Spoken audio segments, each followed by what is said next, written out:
Hello, everyone. I'm the Bodacious Cowboy with my co-host, Kristy. Are you ready for a special edition of the Storytelling Chronicles? We are. Let's go. Look out!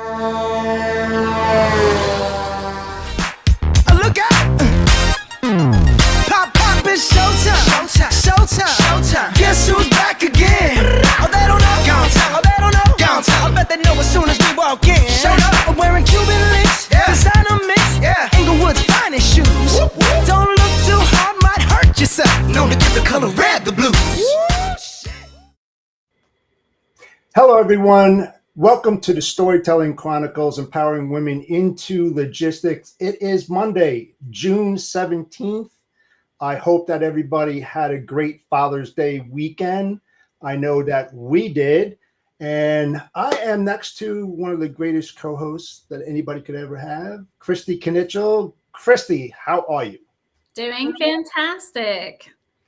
Yeah, did you have a good weekend? Oh, yeah, absolutely. Got to spend some time with the hubby who Father's Day and just had a relaxing weekend. Yeah, I hope that, all the fathers, the grandfathers, the great-grandfathers, and the fathers who weren't here anymore upstairs, thanks, Dad. I hope we took some time out, to say a little prayer for them because they are dearly missed. Absolutely. So let's start off the show with your intro. Yeah, absolutely. So we have a special guest today, one of my good friends, and she's also a co-host on another podcast I do, Ladies Leadership Coalition, Charlie Saffro. Charlie is a recruiting and retention expert, a female entrepreneur, and a TEDx speaker with a passion for sharing ideas around human leadership, talent acquisition and retention, employee engagement, and company culture. Charlie founded a third-party recruiting firm in 2010 with the goal of connecting employers and professionals within the transportation, logistics, and supply chain industry. Today, as CEO of CS Recruiting, Charlie leads a thriving organization and a talented team of professional career matchmakers. She is dedicated to helping leaders of all industries prioritize employee-focused cultures. Charlie is an established thought leader and offers personalized coaching, team workshops, and keynotes to share her perspective as both a recruiter and a company leader. Beyond work, Charlie champions personal development, mindfulness, and personal growth, both in the workplace and in life. She encourages a holistic approach to success, believing that a balanced life leads to a fulfilling career. Let's bring her on. Hello. Hey, Charlie, how are you? I am happy to be here with the two of you. Yeah, thank you for taking the time out of your busy day. You've been traveling all over the place, so I'm really surprised that you had the time to spend with us because you are a busy human being. I have been busy, but I'm on a bit of a hiatus right now, so I'm very appreciative. I don't think I have another work trip till August, so I'm going to take advantage of. I have time and space to actually think and work, which feels rare for an entrepreneur. Yeah, and I think it's much needed, though. I feel the same way. I think I have one work trip in July and then September. Who knows what comes up in between, but it's almost like, okay, I need this time to kind of just think and get back into things. So yeah, I got a veg. Oh, man, I'm so glad that I have absolutely no traveling in store for me for the next several weeks, which is great. Gotta enjoy it. So, that was one hell of an introduction. I remember using your services a long time ago, probably in 2011, 2012, when I was looking for some people. I talked to a few of your folks, and they were so pleasant. What are your thoughts about the industry and what's working and what's not working when it comes to the putting women into a position, hiring them, finding about their background, what kind of problems they have, so forth and so on? Yeah, I mean, I've been in this industry almost 20 years, recruiting with my firm for the last 14, and I will give credit where due that we have come so far. And I kind of go back to Kristy. I think you can appreciate this. Like early days when I would attend conferences and there would be a women's lunch and there'd be 2 round tables of women. And now, these same conferences are filling the grand ballroom with women. And so there's been tons of progress. I do think it's been slower than most industries. And that's probably the nature of, the fact that we work in a bit of a rough and tough industry and the hustle and even some of the physical labor that goes into it. But we've come a long way. There's still work to do. And I think our industry needs to be talking about this more. Yeah, I totally agree with you 100%. Looking back at my candidates, I would say that I don't even think they had the women lunches or the women round tables, to be quite honest, until, I don't know, I want to say like 6-7 years ago, at least that I've noticed. So it's definitely come a lot further for sure. Yeah, but it's definitely something that I think it's just like the old school nature of this industry. It's nobody's fault. We just kind of went through the motions. It attracted a lot of males and nobody thought twice about doing anything different until the last few years. So I'm appreciative that we're even talking about this to the right audience now. Yeah, and I will agree with you. And to be blunt, it's a shame that we continuously have to talk about this ongoing issue. Have we moved forward since the Civil Rights Act of 1964? And Title VII? Of course we have. But the problem that still is out there is the how can I say, the separation from men and women when it comes to pay. And women are still making 86 cents on the dollar unless you own a business like yourself or Kristy, where you can treat everybody equally. But that doesn't happen across the board, does it? No. And I mean, compensation in general is such a complicated topic. And, when you really get into it, it's really tough as a leader to keep everyone equal and to stay with the times. And it's a constant benchmarking strategy.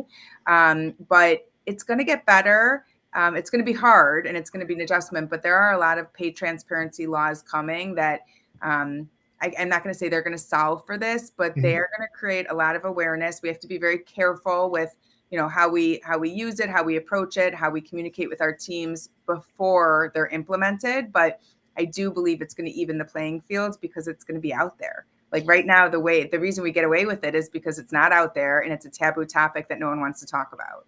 Yes. Well, and speaking of that, like, how do you think organizations should address and ensure equal pay for all employees? Like, are there specific measures or policies in place? Like, since you work with so many different companies, to bring people on? Because obviously you're having conversations, right, about what the market is for certain people.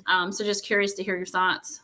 Yeah, it's like when we take on searches, I always laugh when a client will say, what's the budget? What is the salary? And they're like, well, whatever the person needs, or, it depends how good they are.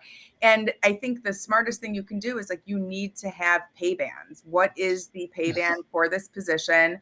What is the incentive plan? Is there an opportunity for them to earn incrementally? But I'd say that's been something that's really transformed our business over the years. And specifically probably in the last like 3 or 4 years where we've just had the right team to be as diligent as we can. The first thing we did was we created a pay transparency philosophy. So a compensation philosophy, our team knows when they get raises, when they're evaluated, how we factor in, and we're very transparent with, if you have a question about how much you're making, you come and talk to this person, and this is the right time to do it. So that was one thing. And then also benchmarking. I mean, we are in a position where we've got a lot of access to data, so we can kind of benchmark our own positions. But I think a lot of companies just kind of assume like, it's only been 2 years since we looked at this last, like we're probably caught up. So it's just constantly keeping your finger on the pulse there and investing in that data. You know what? One thing I've been thinking about, and it's been bugging me, and I'm, I'll age myself, but I'm okay with that. When you were working for a company and when you signed on, one of the strict rules that everybody had, and we don't talk much about it, is that do not share your salary with anyone. I wonder at that time going back 30, 35 years, 40, if that had to do with women that were working in the environment that they didn't want them to know what their male counterpart was getting paid. I think that's part of it. But I think it's also similar with, this person's been here for 6 years and they're making this, and we just hired this new person from our competitor, and we, have budget and we're going to pay them actually more. So I think there's just, part of it is just like this stigma. It's a taboo topic. Yeah. So weird for me as a recruiter. All I do is talk about compensation. So that's my world of, understanding that. But I'd say like one of my favorite things to do is to talk to, when I was on the front line recruiting, tell a candidate that they are being undervalued. Like, you're calling me because you're not happy with your boss, or you want a company that offers you more growth. You really need to be looking at your salary, because you are worth a lot more and you're being underpaid compared to your male peers or just your peers in general. Like, advocate for yourself. Yeah, no, I agree. And I think it's great that you point that out to them as well. And definitely interesting. So the question I have for you is, how have you personally championed gender diversity and inclusion within, not just your own company, but like, again, maybe you can share some of the other things you've heard from the other companies that you work with. Yeah, I mean, I think sharing our stories is probably the most impactful, and probably where I have made the biggest difference. And it took me many years to have just like the courage to share my voice and talk about where I came from and how, a woman found herself in this industry and stayed in this industry and thrives in this industry. So, Kristy, I know that's what our other podcast does. And I think that is probably the best way to see women on stages, to see women being featured in trade publications, even just to see companies promoting the women on their team equally, or maybe even in a different way that they've previously promoted men. So I think that's part of it, is just sharing the story. But I think the real work comes, like, it starts when you make the decision to hire someone. That is when you need to really start putting the thought into, just gender differences and the way you're attracting talent and the biases that you may be creating that you're not even aware of. Right.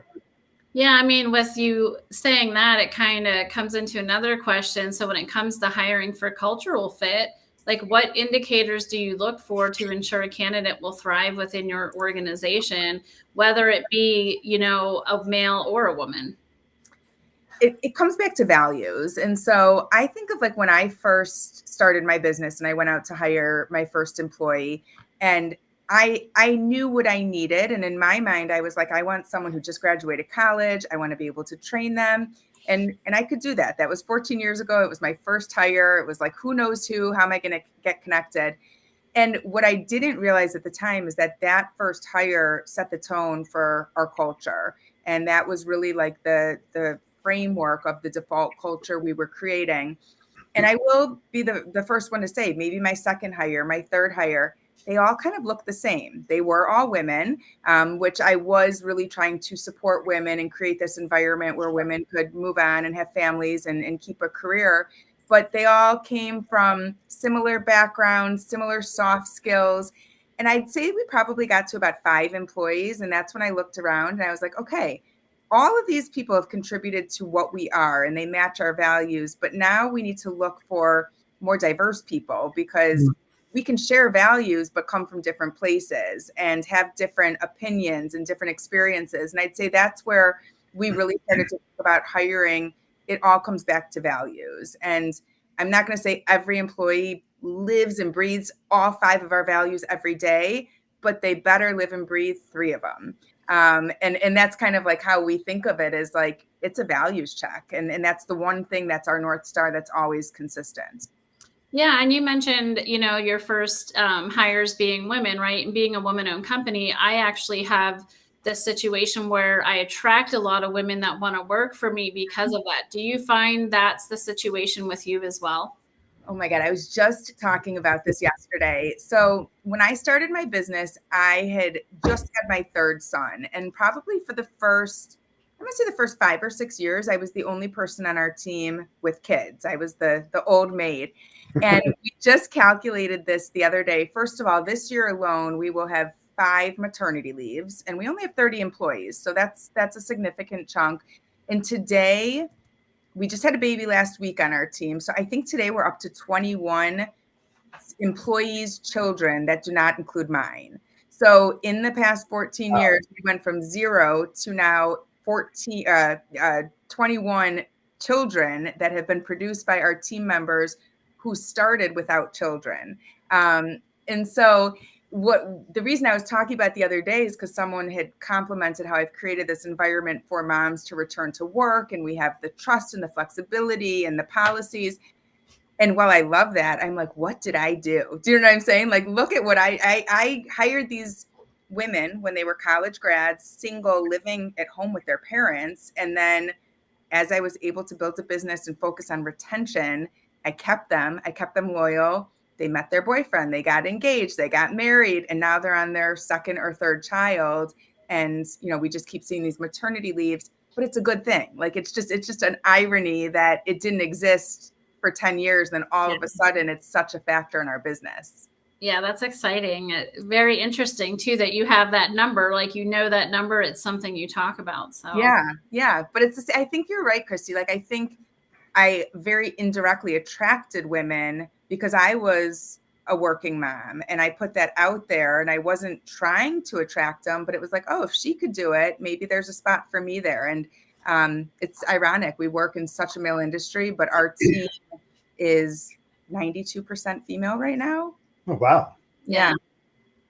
And that's the nature of recruiting. Yeah. And I would say ours as well. I mean, we're very woman dominated as well, but, and honestly, and it's not because we're just choosing women over men, obviously choosing the right person, but we tend to attract more women that want to come work for us because I put myself out there, and, they want to be a part of that culture and environment that we've created. And maybe they haven't worked at a place where they've had a woman that was in charge, or, that type of thing, and just wanting to see what that's about. So yeah, and I think it's like very subtle. One of my team members said this to me the other day, that like I lead by example, but I have built this whole business not intentionally realizing what I was doing. And what I was doing was, tomorrow I've got my kids' concert at 2:00 at school. So I'm actually going to start my work day at about 7 a.m. I'm going to skip out for 2 hours. I'm going to make sure my team knows I'm out. But trust me, I'll get my work done, and I'll put in the time after, and I'll, make sure I'm not scheduling conflicting meetings. And that, I think, is part of the tone that I set, is like, it's trust, it's flexibility. Like, we designed an environment, not just for working moms, but for working parents, because yes, we have certain policies and there's a way to go about it. But really, if you need to take your kid to the doctor, you do not need to take a vacation day. Like, I hired you because you align with our values. I trust you. I'm giving you this freedom, and prove it to me that you can act responsibly. So it's all unintentional, but I guess a little intentional under the hood. Yeah. What is your mission and vision statement? Oh gosh, you're going to test me on that right now, Jeff? No, and the reason is, I'm like, I'm a firm believer. I'm a firm believer in this, right? Yes. That when you create a culture, every employee that walks into your office should know that vision and mission statement like the back of their hand, because they're embedded into that operation. They understand it, they live it, they push it and sell it. That's why I ask. Yeah, and I think that's a really good point. I'll be very honest. Our purpose statement evolved last year. We ended up changing it, and it was a group effort. I don't know it off the top of my head, but it's more about, it used to be about meaningful connections and really, bringing people together to see what their potential is. And now it's more about talent strategy, employee engagement, human-led environments. But our values, I'll walk through our values real quick, because I do know those off the top of my head, and those are very relatable. So our first value is make a difference. Like, are you someone who just wants to make a difference, whether it's in one person's life or 100 people's lives every day, every month? Like, that is a big factor for us. The second one is be curious. Like, we promote a culture of learning. Doesn't mean you need to read a novel every week or sit and, read through the whole newspaper every day, but be curious. Like, you listen to a podcast, share it with your colleagues and, call out why you're sharing it. We win together, but we also lose together. So win together is our value, but it's been very interesting, like, how to see how that value plays out in good times. And then in like years like 2023, where we've got to reverse it. And then do what's right is another one of our values. So that's a huge one, because Sure. really realize, like, do what's right. What does that mean to everyone? And it means different things. And that's probably a value I've learned the most from as a leader. Like, is it right for my client or is it right for my employees? Two very different things.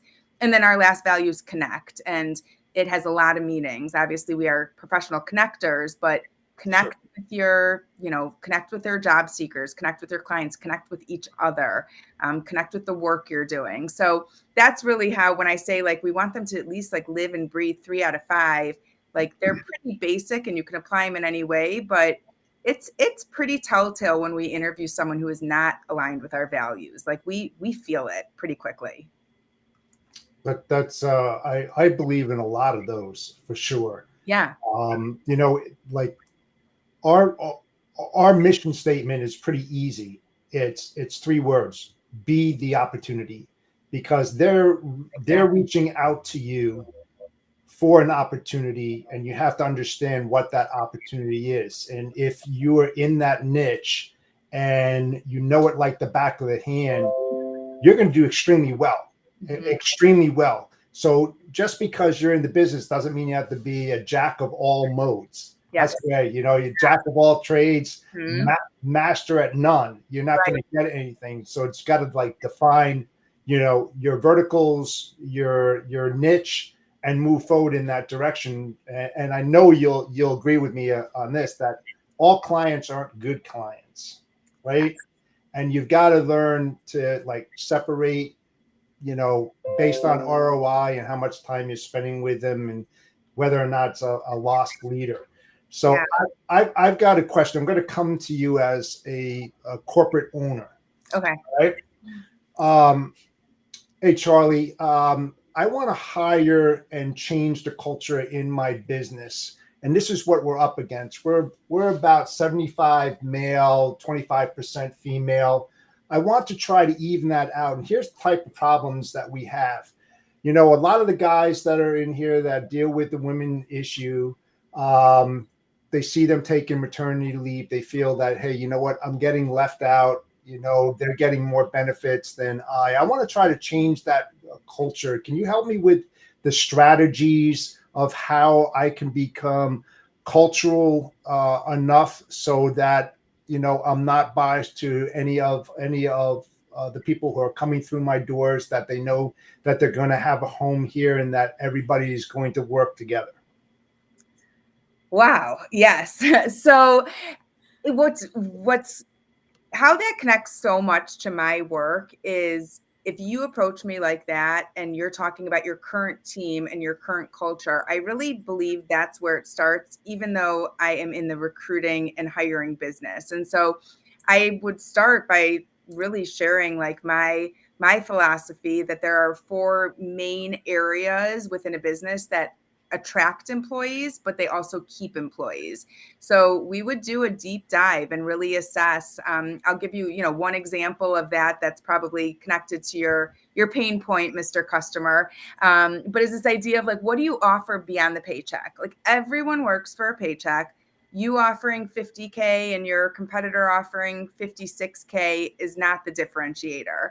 Right. And so just with that example you shared, it's funny because I will be the first to admit, we created a maternity leave policy, and then we actually switched it to maternity and paternity. And it just took having a male who was having a child to trigger us to actually think about, like, how are we making this equal for everyone? And so I think part of it is the evolution. You have to respond to what your employees need, but the situation you bring up is it's interesting because you're offering a paid leave to women and men that have children, but you also have to consider, what about the people in your company that choose never to have children? Are they going to think it's still unfair? And sure, but it's also the same way, like we provide sick days. I hope you don't have to use them, but if you use them, they're there for you. So I think you just always have to think about what's equal, and probably the best way to do it is to communicate, to talk to your employees, to survey. And I hate to say it, but anonymous surveys are going to bring out the truth. Yeah, I just want to add real quick too, when you said about the evolution, so like same thing, like we ended up putting in a paternity policy as well for the men that are having children. And and I think as more women had babies and we became bigger as a company too, we also then had to refine our maternity leave policy and paternity as well, and just make it more richer. Being able to do more things because of our size as well. So I do agree with you as far as the evolution of the business and the people and things that happen.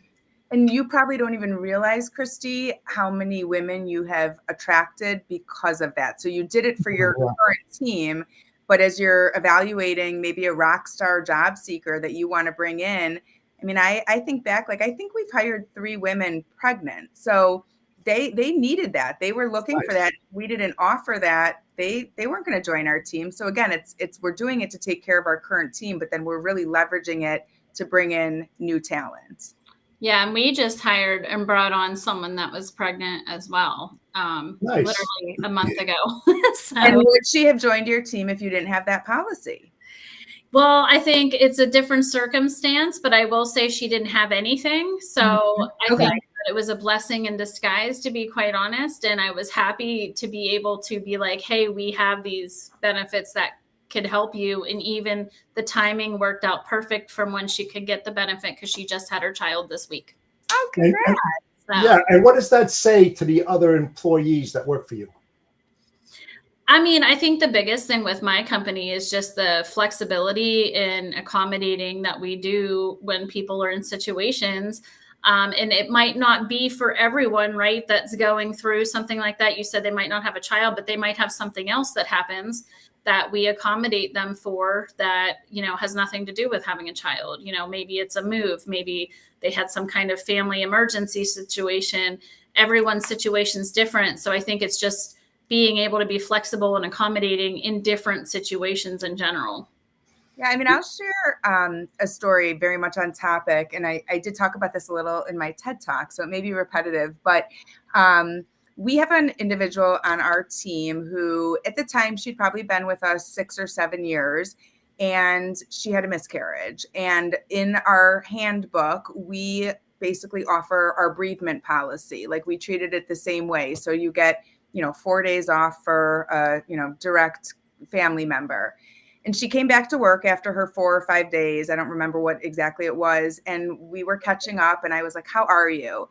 And she's like, I'm not okay. I used those 4 days to recover physically, but now I need to recover emotionally. And like, I'm here, but I'm not here. And so what we ended up doing was creating a miscarriage policy, and it's a separate bereavement clause in our agreement. And what's interesting is when we created this in 2021, it was after the fact. And I, now I kind of like regret, like she did not get to take advantage of it, but we created the policy with her, and she feels like she, really was the driving force behind it. But we just had our 6th employee use that policy last week. Oh, wow.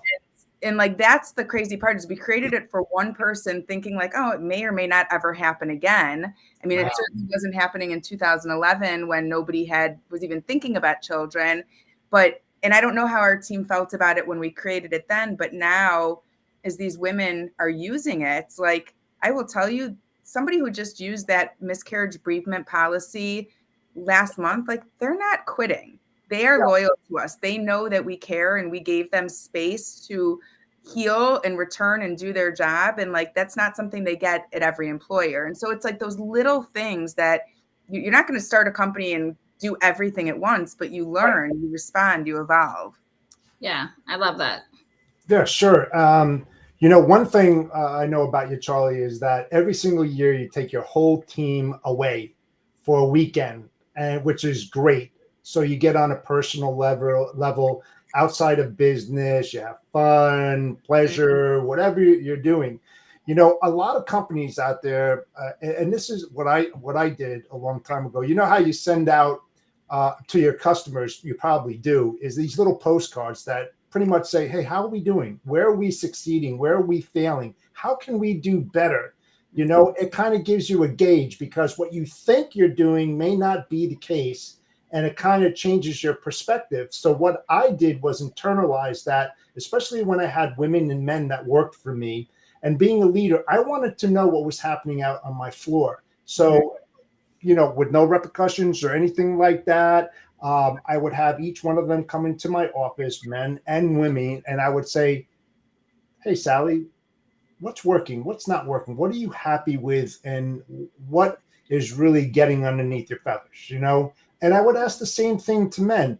And I think that a lot of corporations out there in the leadership role should be doing that to get a pulse of what's happening culturally within their department. Because what you think, like I said, externally going to your customers and trying to find out, you know, how am I really actually operating? And then as a leader, as a person who oversees his staff, how am I doing as a leader? What can I do to help you excel? Mm-hmm. And I think that it really should be that way, especially when you're trying to promote men and women and how bonus times, who's going to get what.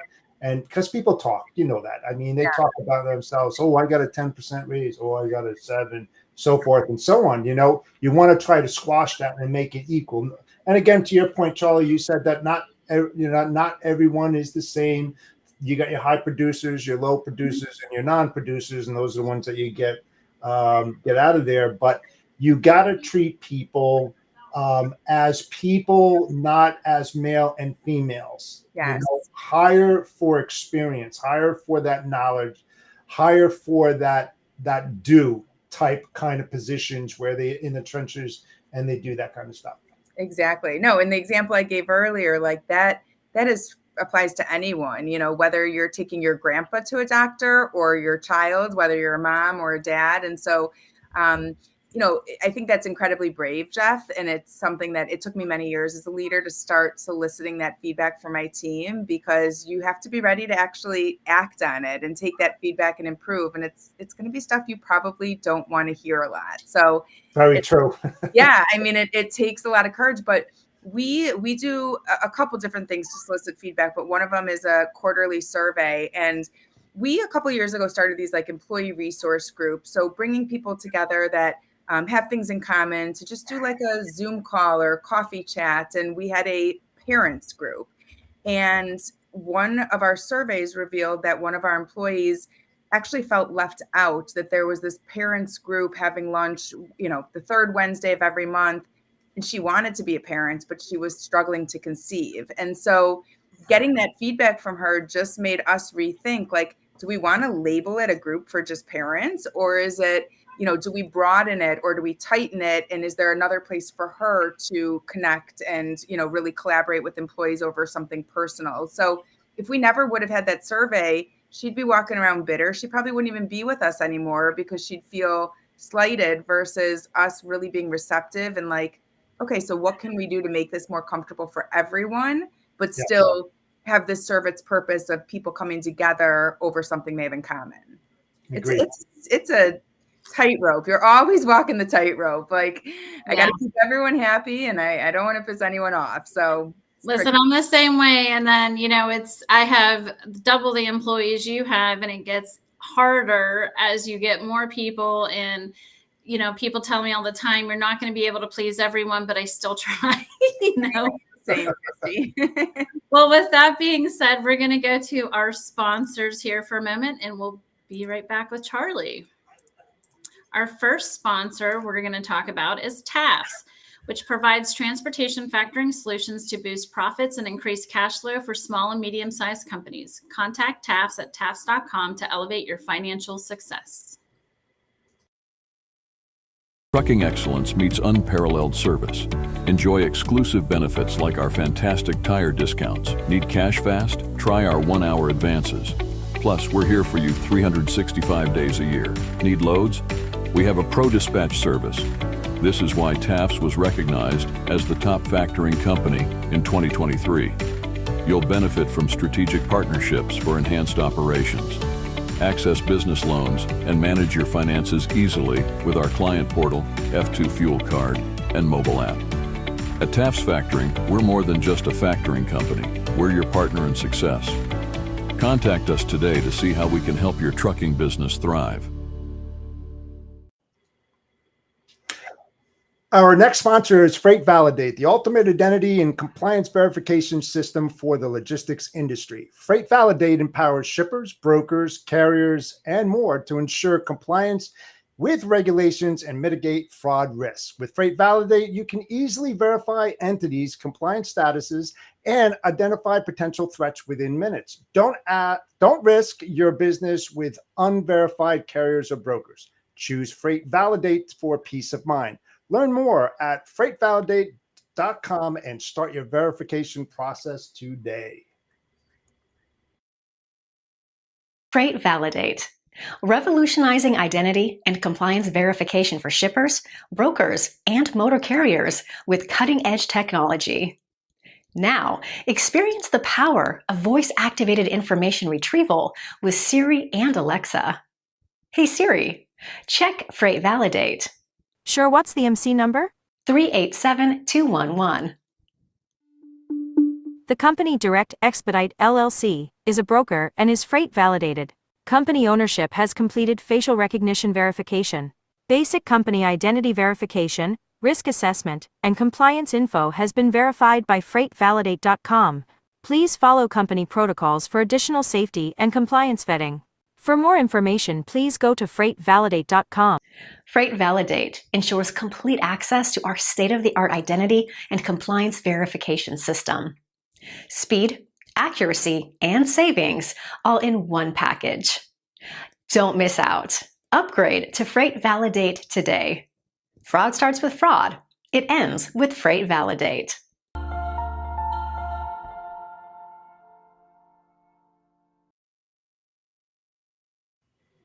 And our final is TIE TMS. TIE simplifies freight management for brokers, offering an all-in-one platform for quoting, booking, and tracking shipments. Learn more at tiesoftware.com. Brokering, success demands a battle-ready strategy.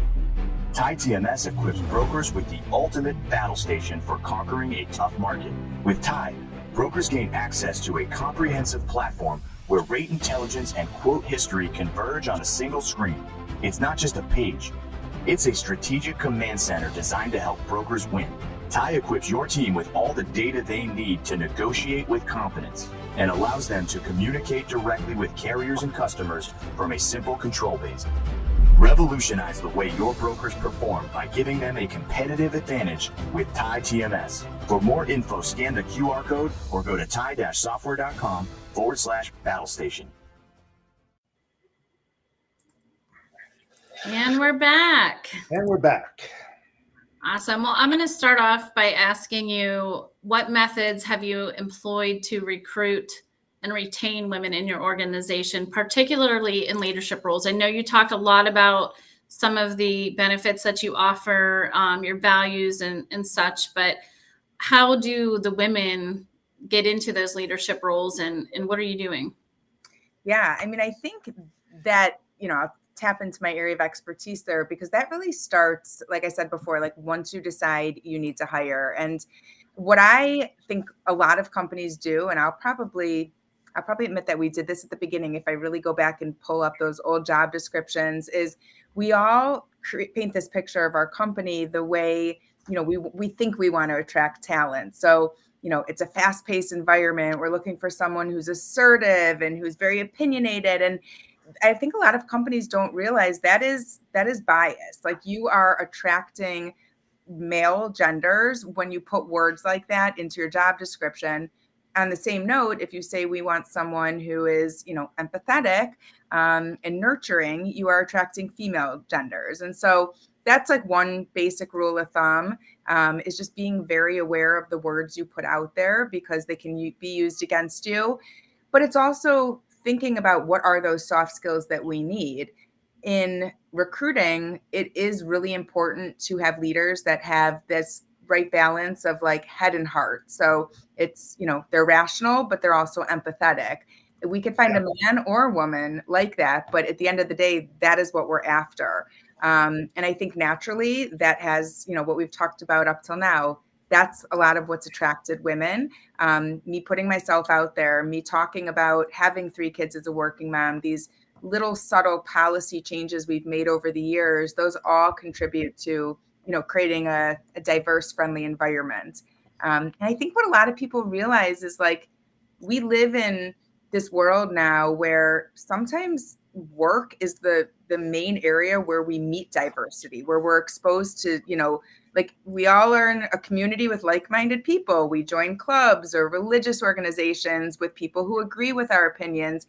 And then you go to work and it's like, this is a melting pot. And it's such an awesome opportunity if your company does it right to learn, to grow, to connect with different people.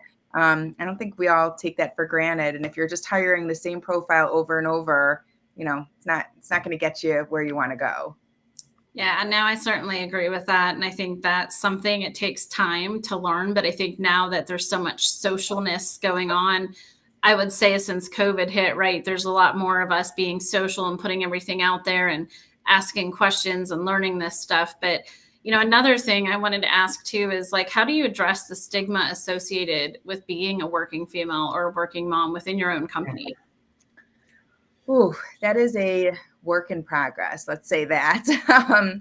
So, I think I live in a community where it is a lot of stay-at-home moms. And so for many years, I've just kind of, I'm not a Jekyll and Hyde, like I am who I am. But if I'm sitting on the bleachers at a basketball game, like people don't even know I have a job. So I certainly am not going to start talking shop there. And if I do, it's probably with the dads. So I think part of it is being humble. And like, if someone is curious, I know my audience, like I want to talk shop all day, all night, but I also am going to be aware.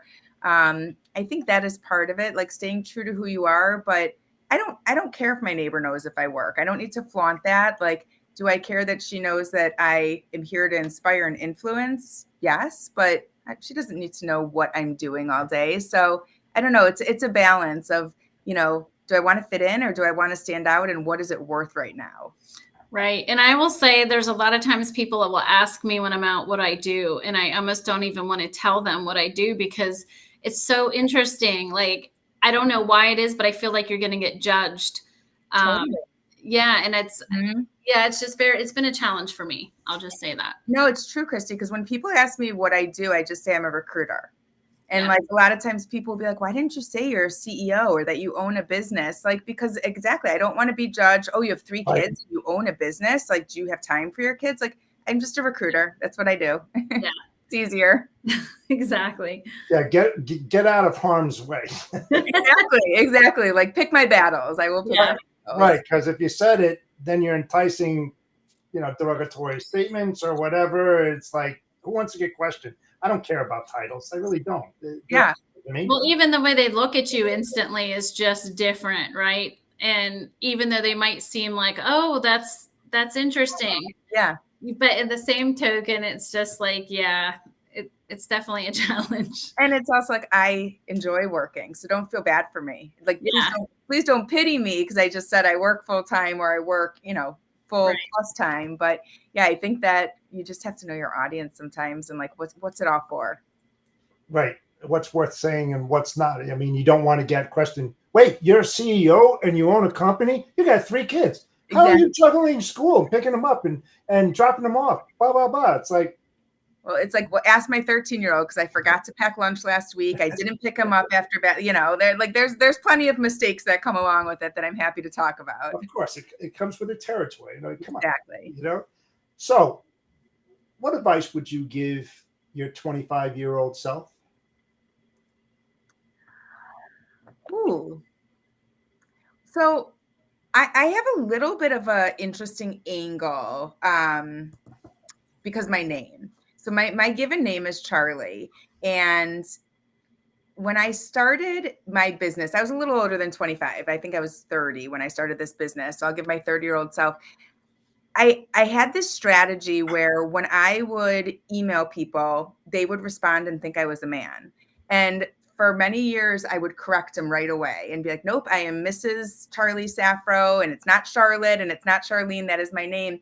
And then as I really got more invested in this industry, I started to realize, like, wait, I actually get more respect if they think I'm a man. And so that was part of my strategy. I never misled anyone. I just didn't correct them.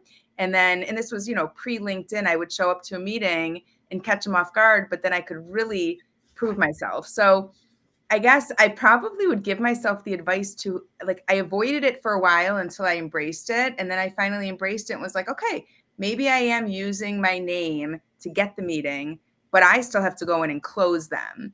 And I think that was part of my success strategy. And I hate to say it, but I really do believe a lot of my early clients came because they thought I was a man in the industry. They accepted the meeting with me only to for me to walk in and see their shocked face. So I would probably have told myself, like, play the game and don't feel bad about it, and do it sooner, because it did produce results. Today, I'm obviously more confident. There's social media, so I'm pretty quick to correct people. But I played the game. That's Yeah, awesome. yeah. How can a woman build up their self-confidence? And let me just follow up on that.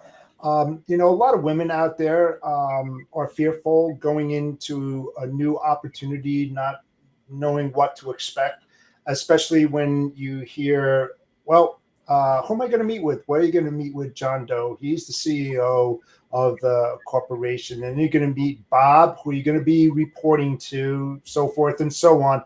How do you build that confidence level up where you have a woman who's kind of like introverted? She's highly experienced, very knowledgeable, yet you can feel that little bit of fear of the unknown. How do you support them as a recruiter? And I ask this for all the women out there that may have this feeling, who want to hear a really good answer for that, because I'm sure there's a ton of them out there.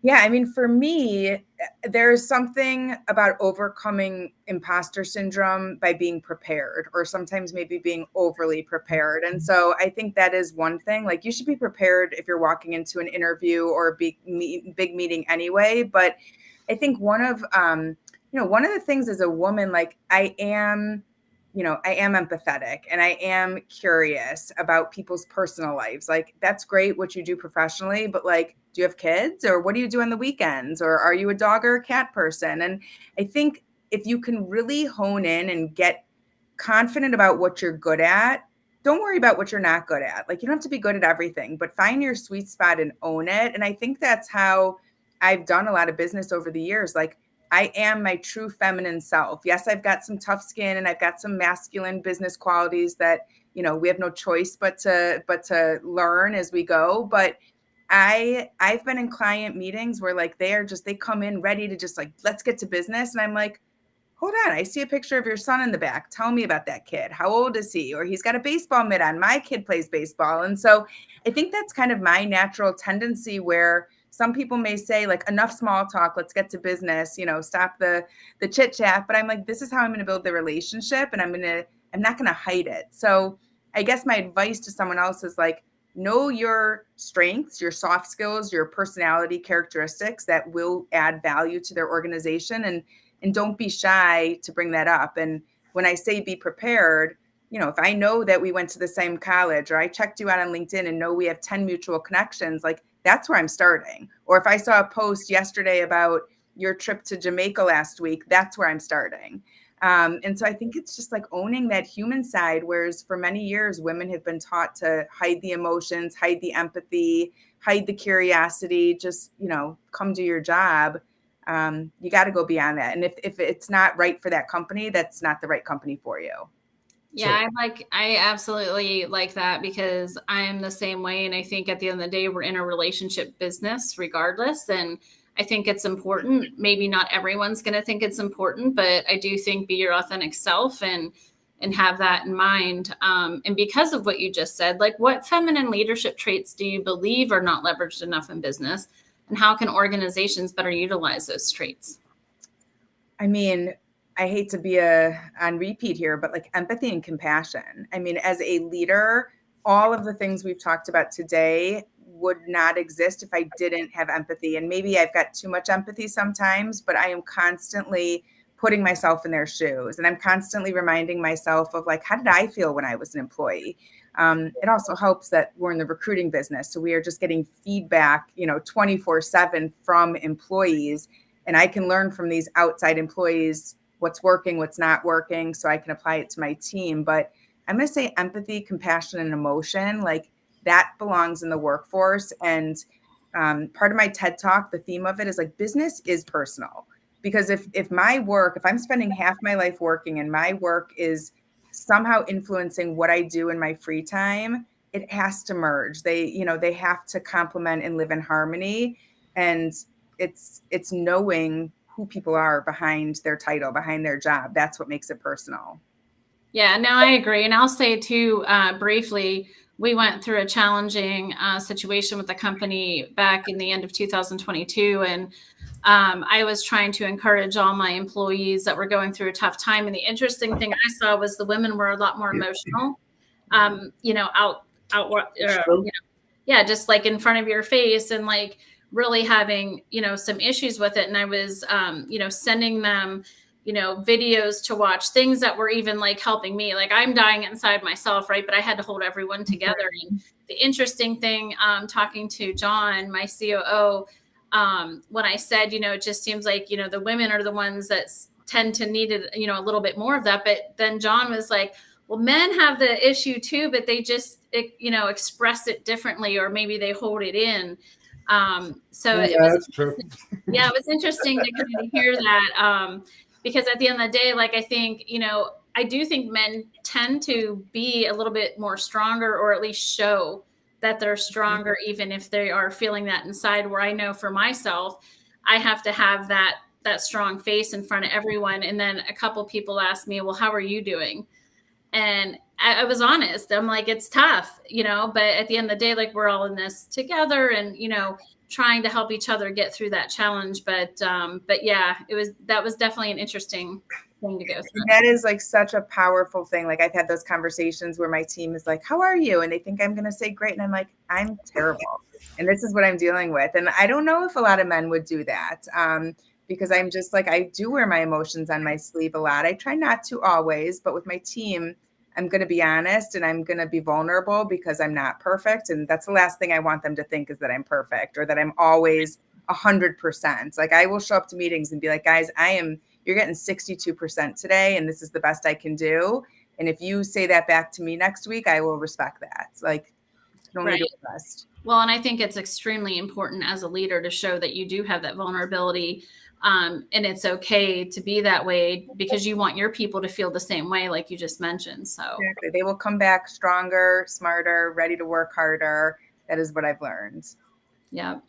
Yeah, absolutely. And this is for all the men out there. And I'm coming to you as a recruiter. When I was at Ford, I did my own recruiting and hiring. And there was this one woman, and you talk about diamond in the roughs. I was a hard ass. Nobody could do things better than myself. And I had a lot of problems. I was a hothead. And this one woman came in. I'm going to make a long story short. Her name was Kim Parker. Kim Parker was the wife of a preacher. I used to curse a lot. I used to let it go in logistics, because when you work in logistics, you curse a lot. You get hot-headed. You lose your patience. This woman, Kim, and this is many years ago, and I'll never forget her. And Kim, if you're out there and listening, man, thank you so much, because she really did. She really changed my attitude and my perspective of how a manager is supposed to act. And she changed it like you would not believe. I mean, I get emotional right now because you talk about empathy. I learned empathy from this woman, and I became a really good listener, and I listen with intent. Guys out there, that's what's missing out there. When you listen to your people, don't listen to the words that are spoken. Listen with intent to understand what is being said and really take that to heart. You will grow your team like there's no tomorrow, and the women that you hire will make you shine. That's all I have to say. I appreciate you coming in today, Charlie, and spending that time with us. Your thoughts and your insights were platinum. I think it's a little bit above gold. So. Well, thank you. I appreciate what you just said. And I hope Kim Parker listens to this and knows the impact she made. I'm just curious, Jeff, I have to ask, like, was it a situation where she taught you a lesson, or it was just like progressive over time, the way she responded, you started to just soften up a little? She would put me in my place. Yeah. And I was her boss. Mm-hmm. And that's how powerful she was, because I was under extreme amount of pressure to save money and to run a very complex logistics operation. So I used to let it fly. Yeah. And she would go, Jeff, can you please curtail your language? She was a purist for every sense of the word. And I just kept on thinking about that and just thinking about that. And surely over time, did it happen overnight? No, it didn't happen overnight, Charlie. Nothing happens overnight. It's just a progression of listening and then understanding where she's coming from and how it impacted her, because she didn't believe in that. Remember, she was a wife of a preacher. Mm-hmm. So one of the best hires I ever made in my whole entire life. And then there was other woman, Denise Collymore, who fell right into that because I learned.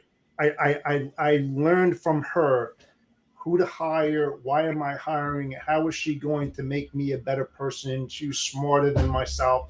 Always hire people that are better than yourself, because that reflects on you as a human being, as a leader. Yeah.